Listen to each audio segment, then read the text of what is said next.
नमस्कार साथियों आज का टॉपिक जो है वो काफ़ी महत्वपूर्ण है। एक कोर्ट ऑर्डर के बारे में हम बात करेंगे और इसके कई एग्जाम्पल देंगे हम कि कैसे लोगों की 10-10 साल बाद जो है रजिस्ट्रियाँ कैंसिल हो रही हैं, 6 साल बाद रजिस्ट्रियाँ कैंसिल हो रही हैं, पूरा पैसा बर्बाद हो रहा है और आपकी भी कैंसिल हो सकती है अगर आप इसका उल्लंघन करते हैं। तो चलिए हम आपको बाकायदा विधिवत तरीके से साथियों बताते हैं।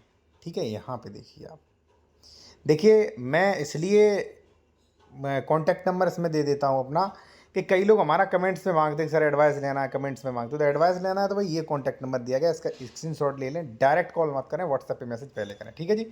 अब देखिए साथियों, एक मैं आपको बता दूं साथियों कि जो है एक सेक्शन है 98 यूपीआरसी रेवेन्यू कोड का, और मैं आपको बता दूं कि राजस्थान वगैरह इसमें भी ये नहीं है, दूसरा है, लेकिन है कि एससी एसटी कैंडिडेट, मैं आपको थोड़ा सा समझा दूं, ये जो मैं आपको बता रहा हूं कि एससी और एसटी कैंडिडेट से यदि आपने प्रॉपर्टी परचेज की है, ठीक है, और वो सेक्शन 98 का आपने अनुपालन नहीं किया है, तो वो आपका कैंसिल होगा। अब आप समझ रहे होंगे, कह रहे होंगे कि नहीं हमारे तो पड़ोसी ने खरीदी है, हमारा तो कुछ नहीं हुआ।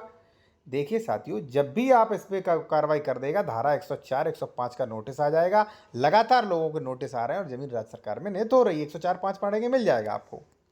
अब तो सर हमारे तो 20 साल हो गए, क्या हो सकती है? बिल्कुल हो सकती है। चलिए मैं आपको बता दूं, एक चीज़ मैं और कहूँगा कि अदर्स रजिस्ट्री के बारे में भी मैंने कई वीडियोस बनाए हैं साथियों। ठीक है, अदर्स रजिस्ट्री के बारे में ये होता है, अगर मैंने आपकी ज़मीन ले ली, मैंने पैसा नहीं दिया, ठीक है, या आप अवयस्क थे, मैंने ज़मीन खरीद ली, ठीक है, तो ऐसी कंडीशन में भी रजिस्ट्री कैंसिल हो सकती है। ठीक है, अब चलिए ये आदेश पूरा पढ़ लेते हैं साथियों। ठीक है, सक्षम अधिकारी का अनुज्ञा के बिना भूमि का अंतरण। सक्षम अधिकारी, जो भी सक्षम अधिकारी है, कई बार डीएम पावर डेलीगेटेड कर देते हैं एडीएम को। ठीक है, एडीएम परमिशन देते हैं। प्रश्न ये है कि क्या कलेक्टर की अनुज्ञा के बिना अनुसूचित जाति के सदस्य द्वारा निष्पादित विक्रय विलेख शून्य होता है? विक्रय विलेख यानी कि बैनामा शून्य होता है। प्रश्न ये भी है, क्या उत्तर प्रदेश जमींदारी विनाश भू व्यवस्था अधिनियम की धारा 166-67 के अधीन कार्रवाई विक्रय विलेख के निष्पादन 6 वर्ष की अवधि बाद प्रारंभ नहीं की जा सकती? मतलब हमने जो है मान लीजिए 2025 में कराया है, तो क्या 2031 को ये कार्रवाई शुरू नहीं की जाएगी? हमारा तो 6 साल हो गया, लिमिट कोई है? कोई लिमिट नहीं। 157 का देखिए, ये पुराने सेक्शन है, 170 का ये पुराना सेक्शन है, उसकी जगह पर 98 आ गया, और 166-67 की जगह 104 105 आ गया।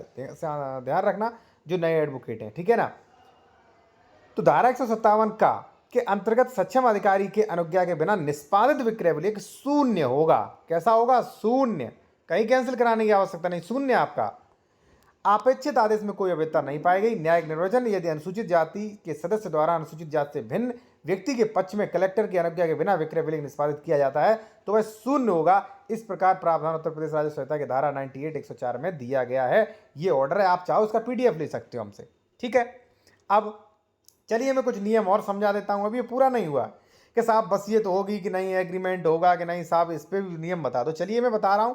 उससे पहले मैं कहूंगा साथियों कि देखिए, अगर आप लोग जूनियर एडवोकेट हैं या नॉर्मल व्यक्ति हैं तो आप रजिस्ट्री ड्राफ्टिंग का रजिस्ट्री ड्राफ्टिंग नियम कोर्स ई बुक ले सकते हैं। इसमें सारी चीज़ें हमने लोगों के लिए बनाई हैं जो जूनियर एडवोकेट हैं बेचारे, जिन्हें सीखने में 5-5 6-6 साल लग जाती हैं। जैसे मान लीजिए यहाँ पे आप पूरा स्क्रीनशॉट ले लीजिए इसको, फिर देख लेना क्या क्या मिल रहा है। इसमें हमने पूरा पैटर्न दिया गया है। अगर आपको सही लगे तो व्हाट्सएप पे मैसेज करिए, 395 फीस है, पे करके ले सकते हैं।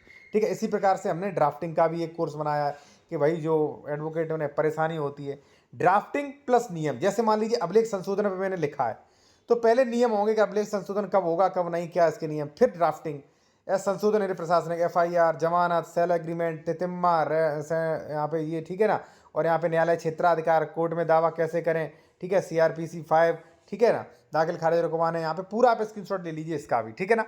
अब आते हैं हम कुछ महत्वपूर्ण बिंदुओं पर कि सर जी आप ये बताइए, हमने तो है भाई प्लॉट लिया है, फिर क्या होगा? भाई प्लॉट आपने लिया है, 14380 की घोषणा नहीं हुई है, तो आप मान लीजिए भाई वो भी खतरनाक है आपका प्लॉट।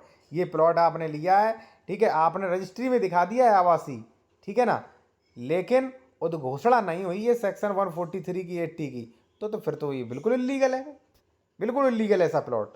ठीक है ना।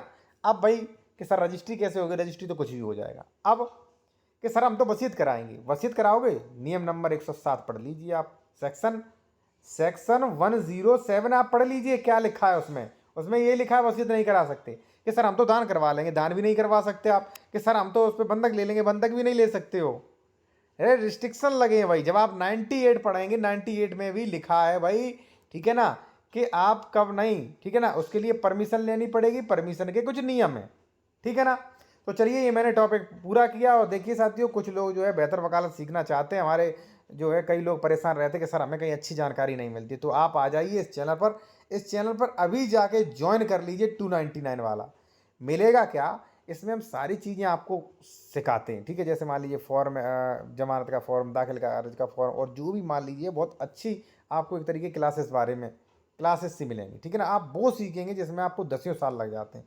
तो आप जाएं अभी इसे ज्वाइन कर लीजिए जाके। कई लोगों ने ज्वाइन कर रखा है, आप खुद देख सकते हैं, कई लोगों ने, और वास्तव में वो बेनिफिट ले रहे हैं, ठीक है ना।